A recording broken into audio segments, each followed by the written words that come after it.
नमस्कार भारतवासियों।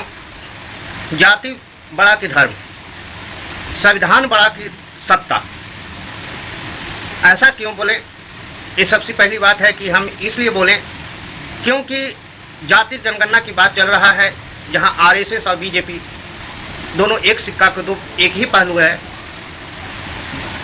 जो एक दुविधा की बीजेपी की दुविधा ये है कि जाति जनगणना कराने का ऐलान कर दिया है तो कहीं स्थापना के समय से ही उसका कुल वोटर ब्राह्मण आसवन के साथ ही SC ST वोटर भी नाराज न हो जाए। अगर वे जनगणना नहीं कराती है तो कहीं प्रधानमंत्री नरेंद्र मोदी के चेहरे और अलग अलग राज्यों में अलग अलग समीकरण की वजह से बीजेपी के साथ आए OBC वोटर न छिटक जाए। यही वजह रही है कि बीजेपी न कराएंगे न विरोध करेंगे की नीति पर चलती आई है। खुद अमित शाह भी यह कह चुके हैं कि बीजेपी जातीय जनगणना के विरोध नहीं है, राज्य चाहे तो अपना स्तर पर जातीय जनगणना करा सकते हैं। जब संघ का ताज़ा स्टैंड इस मुद्दे पर बीच का रास्ता बताया जा रहा है, वही राष्ट्रीय स्वयं संघ RSS हमेशा से जाति विहीन हिंदू राष्ट्र की बात करता रहता है। उसकी संकल्पना रही है कि जातीय में बांटा समाज राष्ट्र के विकास और सुरक्षा की दृष्टि से उचित नहीं होता।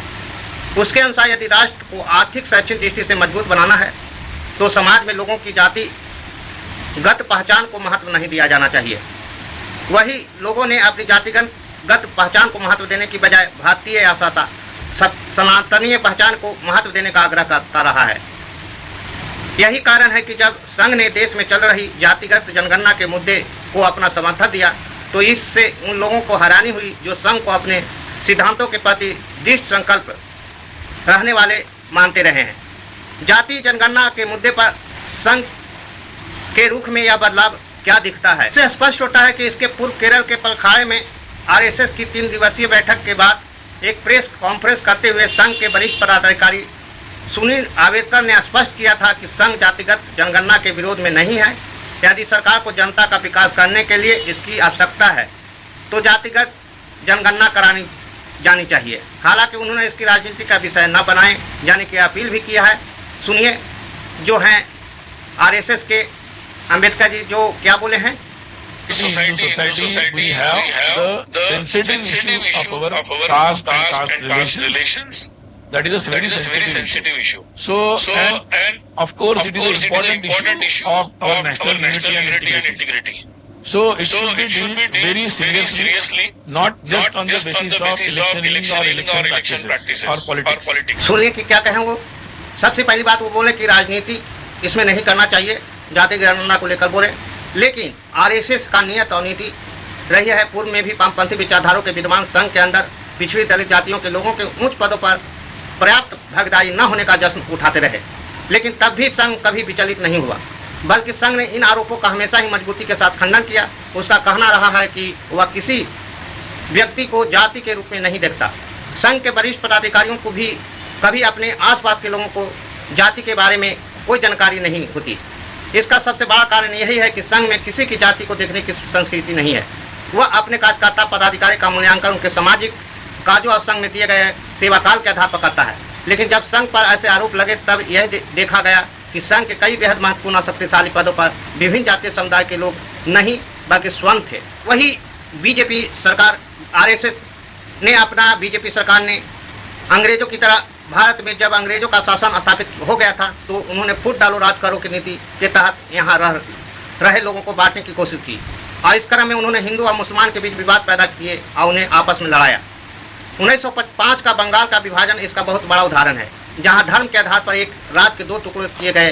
राजनीतिक वर्चस्व की लड़ाई को भी उन्होंने बढ़ाया दिया, जिसके परिणाम स्वरूप मोहम्मद अली जिन्ना ने अलग पाकिस्तान देश की मांग की, जिसके आधार पर भी धर्म ही बना। 1947 में जब अंग्रेज भारत से गए तो उन्होंने देश को 2 टुकड़ों में बांट दिया और इस बंटवारे के आगे में दोनों देश जले, जिसने हिंदू और मुसलमान के बीच में नफरत खाई को बढ़ावा दिया। वो अभी तक जारी है। खास करके RSS और बीजेपी इस मुद्दे को बहुत अहम से उठाते हैं और फायदा उठाते हैं अपने सत्ता के लिए। मैंड बास करते हैं लोगों को, यहाँ तक कि अब बीजेपी RSS कहिए कि 500 मुस्लिमों को सदस्य बनाने की घोषणा किया है। संघ हमेशा समाज के में अपना वर्चस्व जमाने के लिए अपना रूढ़िवादी विचारधारा को अपने सत्ता को पाने के लिए बदलते रहते हैं।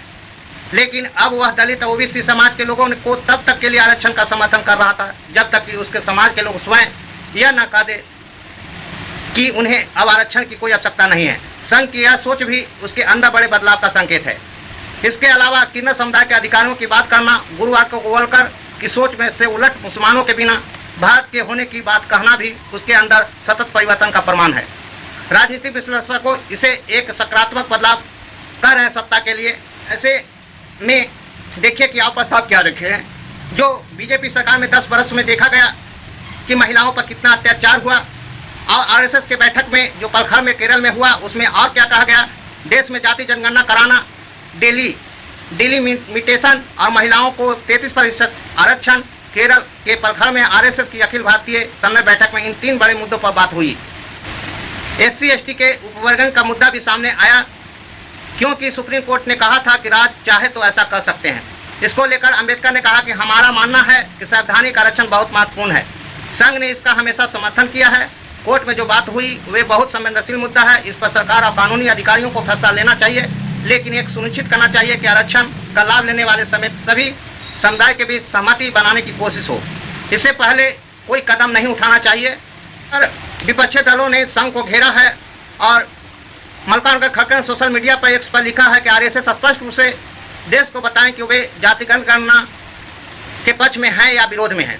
देश के संविधान की बजाय मनुस्मृति के पक्ष में होने का वाले संघ परिवार को क्या दलित, आदिवासी, पिछड़े वर्ग और गरीब वंचित समाज की भागीदारी की चिंता है या नहीं।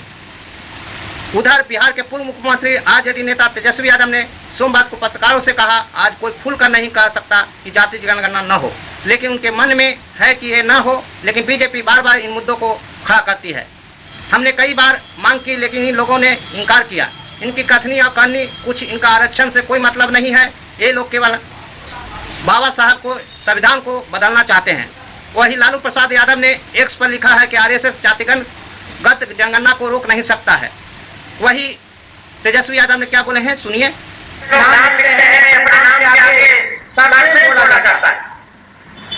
कोई लोग सिला लिखता है, कोई लोग वाला लिखता है, कोई लोग यादव लिखता है, कोई लोग सिंह लिखता है, कोई लोग श्रीवास्तव लिखता है, कोई लोग पाल लिखता है, कोई लोग दास लिखता है, कोई लोग सुहान लिखता है। लेकिन जब तेजस्वी ने लालू का राष्ट्र में बनाया, पहले से ही बात का काम किसने किया, किसने क्या बनाया, किसने सिला बनाया, किसने दास बनाया, किसने सुहान बनाया। हम लोग वो बात कर रहे हैं, चाहे सिंह हो, चाहे श्रीवास्तव हो, चाहे पाल हो, दास हो, यादव हो, चाहे वर्ण जाति के लोग हो, पिछड़ी जाति के लोग हो, अति पिछड़ी जाति के लोग हो, दलित हो, आज उनकी स्थिति क्या है जरा ये पता करो। ये पता करो कि गरीबी सबसे ज्यादा किस जाति में है। चाहे जिस जाति में गरीबी है, गरीबी हमारा दुश्मन है, उसको मिटाने का काम करो। एक तो हम लोग प्रयास करते हैं। वही गरीब के मसीहा राजा सुप्रीम ने कहा कि दलित, पिछड़ा, आदिवासी और गरीब एकता दिखाने का समय अब आ चुका है। जातीय जनगणना पर एक बार फिर राजा सुप्रीम लालू प्रसाद यादव ने बीजेपी और राष्ट्रीय स्वयंसेवक संघ आरएसएस पर हमला बोला है। उन्होंने आरएसएस के एक बयान का हवाला देते हुए एक पोस्ट पर किया है कि आरएसएस बीजेपी वालों का कान पकड़ दंड बैठक कराकर इसमें इनसे जाति जनगणना कराएं। वही जयराम रमेश जो कांग्रेस के प्रवक्ता है, एक्स पर लिखा है, जाति जनगणना को लेकर आरएसएस की उपेक्षात्मक बातों से कुछ बुनियादी सवाल उठते हैं। पहला, क्या आरएसएस के पास जाति जनगणना पर निषेधाधिकार है?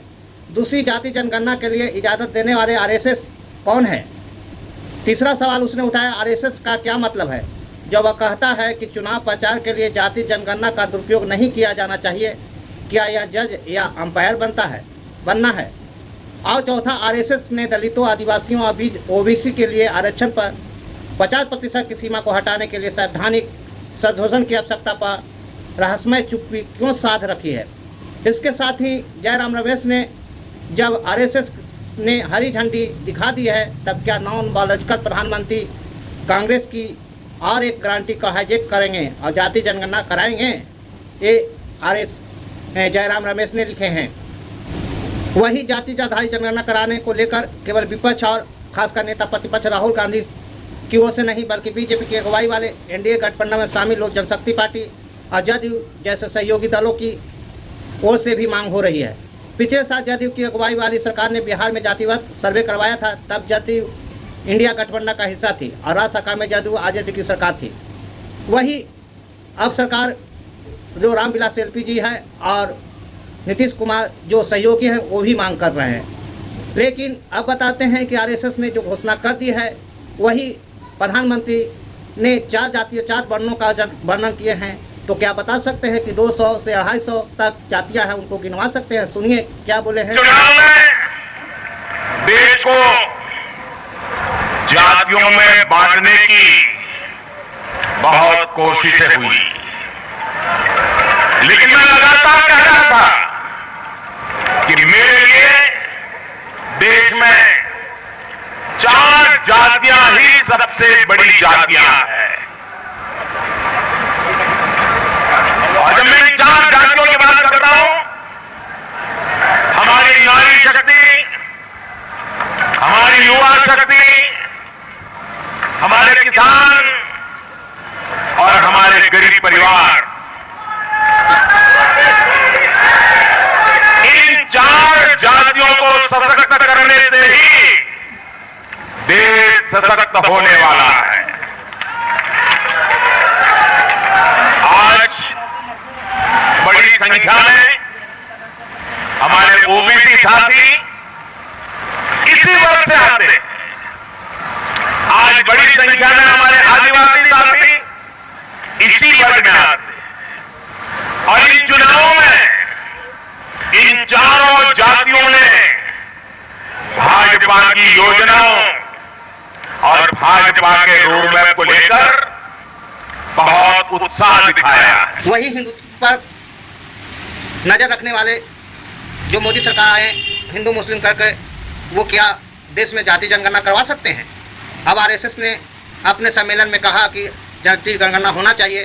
क्या वे सरकार में है कि मोदी सरकार ये बात को मान सकते हैं? इस पर जयराम रमेश ने बोलबे किए हैं। लेकिन हिंदुत्व की राजनीति पर गहरी नजर रखने वाले फ्रांसीसी विद्वान क्रिस्टोफर जेफरी ने साल 2020 में अपने एक लेख में लिखा था कि मराठी ब्राह्मण द्वारा बनाए गए आरएसएस ने सभी जाति पृष्ठभूमि वाले हिंदुओं को धीरे धीरे अपनी ओर आकर्षित करने की कोशिश की है। आरएसएस को पता है कि सत्ता में बने रहना है तो बहुजनों को साथ जोड़ना होगा। इसी के तहत बीजेपी का अब संगठन और सरकार में जाति का खास ख्याल रख रही है। हाल ही में रेलवे बोर्ड का चेयरमैन एक दलित को बनाया गया। राष्ट्रपति पद पर भी बीजेपी ने राजनीतिक समुदाय से आने वाले द्रौपदी मुर्मू को बनाया। 1925 में गठन के बाद से अब तक आरएसएस के कुल 6 संचालक हुए हैं और इनमें चौथे संचालक रज्जू भैया यानी राजेंद्र सिंह को छोड़ दिया जाए तो सभी ब्राह्मण हैं। रज्जू भैया भी ठाकुर थे, यानी सभी आरएसएस प्रमुख स्वर्ण ही हुए हैं। अब बताते हैं स्वर्ण हुए हैं तो बीजेपी का ये मुद्दा आरएसएस के भीतर भी स्वर्ण के दबदबों को लेकर सवाल उठता रहा है। संघ के स्वर्णों के दबदबे के सवाल पर इसी साल मुंबई में बहुत सवाल उठे हैं। ऐसे वीडियो को प्राप्त करने के लिए चैनल को लाइक, सब्सक्राइब और बेल आइकन घंटी दबाएं। थैंक्स, धन्यवाद।